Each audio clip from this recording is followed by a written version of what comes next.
prestigious Pacem In Terris award tonight. And I would like to express my sincere gratitude for this significant recognition. This award is not primarily a personal honor, but a recognition of the tireless struggle of many courageous and dignified Nicaraguans who have worked and continue to work for peace, freedom, and the defense of human rights in our country. I sincerely thank those who made this recognition possible, the Diocese of Davenport, particularly its bishop, my brother, Dennis Gerald Bolt. Thank you for your words and for your welcome. And the University of St. Ambrose, the different faith communities, and all the members of the Pacem In Terris Award Committee. Thank you all for your solidarity with those who believe that the world can be transformed through compassion, hope, and commitment to peace and justice beyond borders and cultural differences. This award bears the name of the historical encyclical Pacem In Terris by Pope John XXIII, which is a universal call to understanding among people and nations based on truth, justice, love, and freedom. It is a message that resonates today with more urgency than ever in Nicaragua and in many countries where violence, repression, imprisonment, and forced exile persist. The Pacem In Terris Award serves as a reminder that social peace cannot be defined simply as the mere absence of violence achieved by the imposition of one sector over others.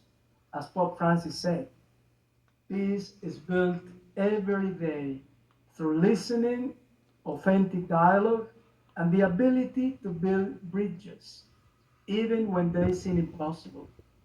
Similarly, peace is fostered through social equity, inclusion of the poor, respect for human rights, and the courage to denounce injustice. This evening, I accept this recognition on behalf of the Catholic Church of Nicaragua for his faithfulness to the gospel of Jesus and its constant commitment to serving the people of God. The Nicaraguan Church, even amid adversities, has stood by those who suffer the most, the poor, the exiled, and those who have been victims of injustice, making it visible with his presence and testimony that God's love does not abandon anyone.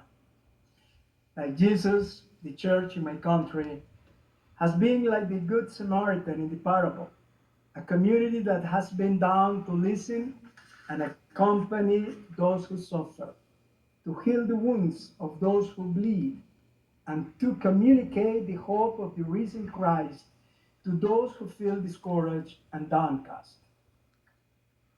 As you know, working for peace in Nicaragua over the past few years has been a difficult challenge. In Nicaragua, voices calling for justice and freedom have been silenced, slandered, persecuted, and violated by a dictatorial regime that tries to impose acceptance of a false normality, making the international coexisting with another dictatorship in Latin America. The regime has been tried to silence and discredit also the church.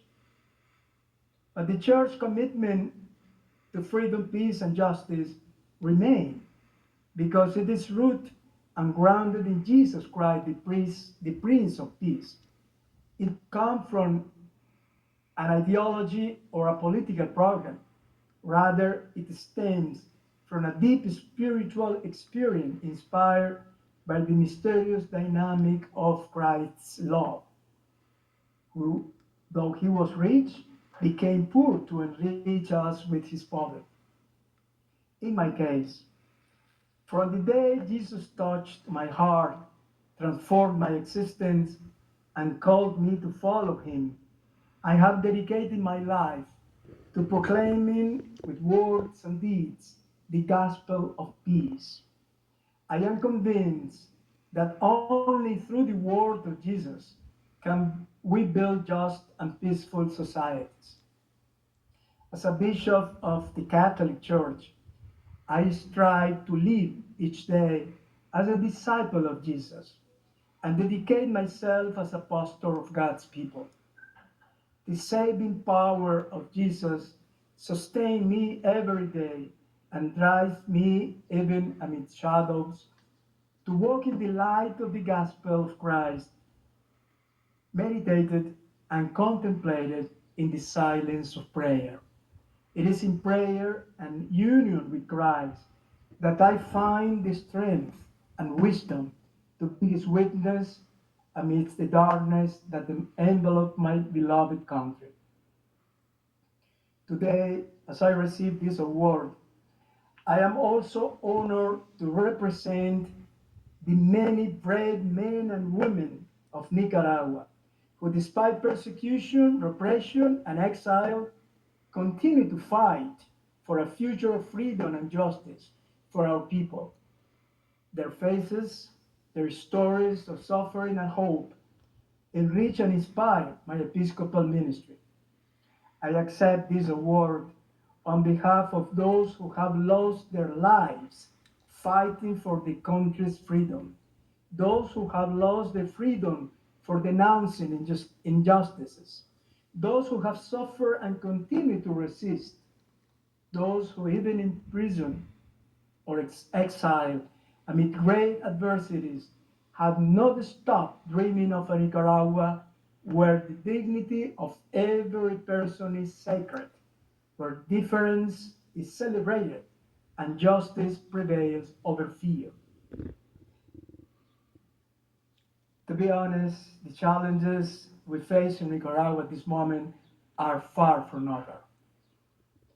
The dictatorial regime that has taken hold in my country continues to cling to power, brutally crushing all dissent, denying our people the most basic dignity, and turning the entire country into a vast prison.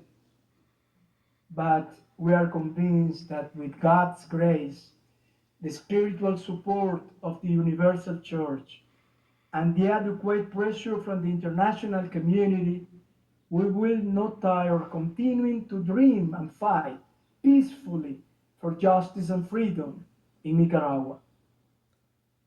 Thank you all, because every gesture of international solidarity, every embrace received from afar, strengthens our hope that peace is possible and that human rights must be defended without exception as they